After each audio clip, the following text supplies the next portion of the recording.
તારીખો આપી જ છે, છતાં પણ અરબ સાગર ક્યારથી સક્રિય થશે, કેવી રીતે આગળ વધશે, કઈ તારીખે કયા જિલ્લામાં આવશે, તમામ માહિતી આપણે એક બે દિવસમાં આપશું. પણ અત્યારે આપણે નૈઋત્યનું ચોમાસું ગુજરાતમાં પ્રવેશ કરે એ પહેલા પણ રાજ્યના અલગ અલગ વિસ્તારોની અંદર વરસાદો પડી રહ્યા છે. જેમાં આપણે ખબર છે કે જ્યાં વરસાદો પડી રહ્યા છે, એકાદ તાલુકામાં હોય, 2-5 ગામની અંદર હોય, આવા વરસાદો છે છેલ્લા એક અઠવાડિયાની અંદર છૂટાછવાયા ઘણી જગ્યાએ નોંધાયા છે. અને એ વરસાદ પણ સામાન્ય વરસાદ નથી, ઘણી જગ્યાએ 2-2.5 ઇંચ ને કોઈ જગ્યાએ 3 ઇંચ સુધીના પણ વરસાદો પડ્યા. એટલે એટલું કહી શકાય કે નૈઋત્યના ચોમાસા પહેલા વાવણી લાયક વરસાદો પડ્યા છે.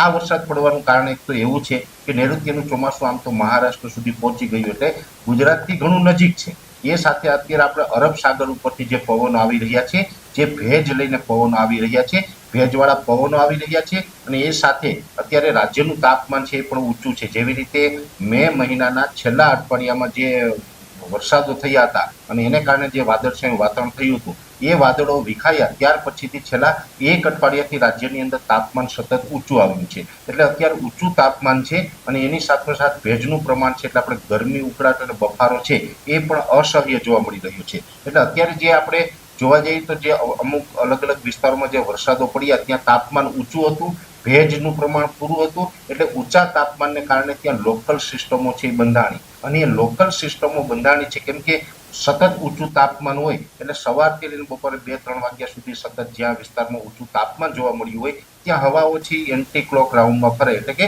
ઘડિયાળની વિરુદ્ધ દિશામાં ફરે, અને ત્યાં પછી ભેજ એકઠો થાય ને એકઠો થયેલો ભેજ હોય એ થોડા વારની અંદર વરસાદના રૂપમાં અસર કરે, એટલે કે 2-5 કિલોમીટર કે 10 કિલોમીટરના એરિયામાં એ અસર કરે, અને એમાં તીવ્ર થંડરસ્ટોર્મ એક્ટિવિટી થઈ, એટલે ગાજવીજ સાથે ભારે વરસાદો નોંધાયા છે. એટલે છૂટાછવાયા વરસાદો જે નોંધાયા છે એની અંદર ખાસ કરીને અત્યાર સુધી જે આપણે ઊંચું તાપમાન અને ભેજવાળું વાતાવરણ હતું, જેને કારણે આપણે લોકલ સિસ્ટમો બનીને એને કારણે છૂટાછવાયા વરસાદો નોંધાયા છે.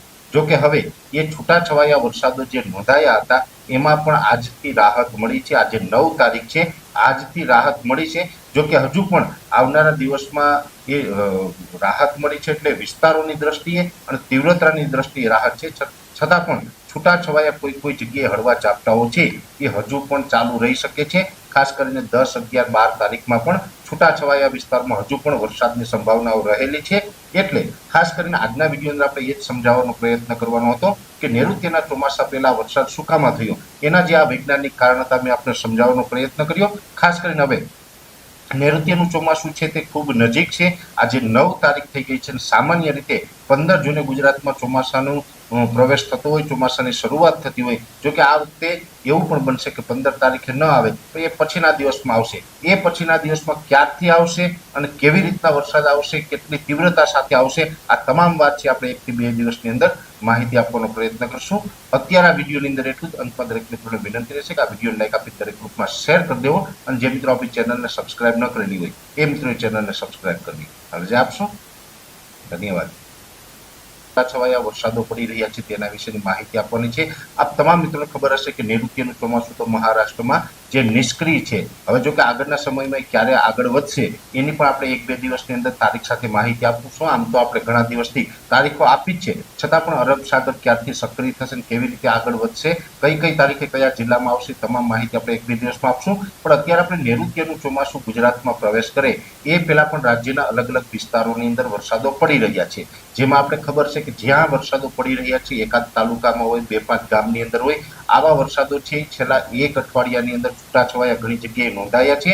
અને એ વરસાદ પણ સામાન્ય વરસાદ નથી, ઘણી જગ્યાએ 2-2.5 ઇંચ ને કોઈ જગ્યાએ 3 ઇંચ સુધીના પણ વરસાદો પડ્યા. એટલે એટલું કહી શકાય કે નૈઋત્યના ચોમાસા પહેલા વાવણી લાયક વરસાદો પડ્યા છે. આ વરસાદ પડવાનું કારણ એક તો એવું છે કે નૈઋત્યનું ચોમાસું આમ તો મહારાષ્ટ્ર સુધી પહોંચી ગયું, એટલે ગુજરાતથી ઘણું નજીક છે. એ સાથે અત્યારે આપણે અરબ સાગર ઉપરથી જે પવનો આવી રહ્યા છે, જે ભેજ લઈને પવનો આવી રહ્યા છે, ભેજવાળા પવનો આવી રહ્યા છે, અને એ સાથે અત્યારે રાજ્યનું તાપમાન છે એ પણ ઊંચું છે. જેવી રીતે મે મહિનાના છેલ્લા અઠવાડિયામાં જે વરસાદો થયા હતા અને એને કારણે જે વાદળછાયું વાતાવરણ થયું હતું, એ વાદળો વિખાયા ત્યાર પછીથી છેલ્લા એક અઠવાડિયાથી રાજ્યની અંદર તાપમાન સતત ઊંચું આવ્યું છે. એટલે અત્યારે ઊંચું તાપમાન છે અને એની સાથોસાથ ભેજનું પ્રમાણ છે, એટલે આપણે ગરમી, ઉકળાટ અને બફારો છે એ પણ અસહ્ય જોવા મળી રહ્યું છે. એટલે અત્યારે જે આપણે જોવા જઈએ તો જે અમુક અલગ અલગ વિસ્તારોમાં જે વરસાદો પડ્યા ત્યાં તાપમાન ઊંચું હતું, ભેજનું પ્રમાણ પૂરું હતું. એટલે ઊંચા તાપમાનને કારણે ત્યાં લોકલ સિસ્ટમો છે એ બંધાણી, અને એ લોકલ સિસ્ટમો બંધાણી છે, કેમ કે સતત ઊંચું તાપમાન હોય એટલે સવારથી લઈને બપોરે 2-3 વાગ્યા સુધી સતત જ્યાં વિસ્તારમાં ઊંચું તાપમાન જોવા મળ્યું હોય ત્યાં હવા ઓછી એન્ટી ક્લોક રાઉન્ડમાં ફરે, એટલે કે ઘડિયાળની વિરુદ્ધ દિશામાં ફરે અને ત્યાં પછી ભેજ એકઠો થાય ને એકઠો થયેલો ભેજ હોય એ થોડા વિસ્તારની અંદર વરસાદના રૂપમાં અસર કરે, એટલે કે 2-5 કિલોમીટર કે 10 કિલોમીટરના એરિયામાં એ અસર કરે અને એમાં તીવ્ર થંડરસ્ટોર્મ એક્ટિવિટી થઈ, એટલે ગાજવીજ સાથે ભારે વરસાદો નોંધાયા છે. એટલે છૂટાછવાયા વરસાદો જે નોંધાયા છે એની અંદર ખાસ કરીને અત્યાર સુધી જે આપણે ઊંચું તાપમાન અને ભેજવાળું વાતાવરણ હતું જેને કારણે આપણે લોકલ સિસ્ટમો બનીને એને કારણે છૂટાછવાયા વરસાદો નોંધાયા છે. જોકે હવે એ છૂટાછવાયા વરસાદો જે નોંધાયા હતા એમાં પણ આજથી રાહત મળી છે. આજે 9 તારીખ છે, આજથી રાહત મળી છે.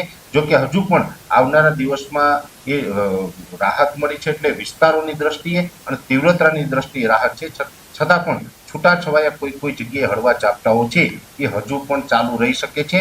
ખાસ કરીને 10, 11, 12 તારીખમાં પણ છૂટાછવાયા વિસ્તારમાં હજુ પણ વરસાદની સંભાવનાઓ રહેલી છે. એટલે ખાસ કરીને આજના વિડીયો અંદર આપણે એ જ સમજાવવાનો પ્રયત્ન કરવાનો હતો કે નૈઋત્યના ચોમાસા પહેલા વરસાદ શું કામ થયો, એના જે આ વૈજ્ઞાનિક કારણ હતા મેં આપણે સમજાવવાનો પ્રયત્ન કર્યો.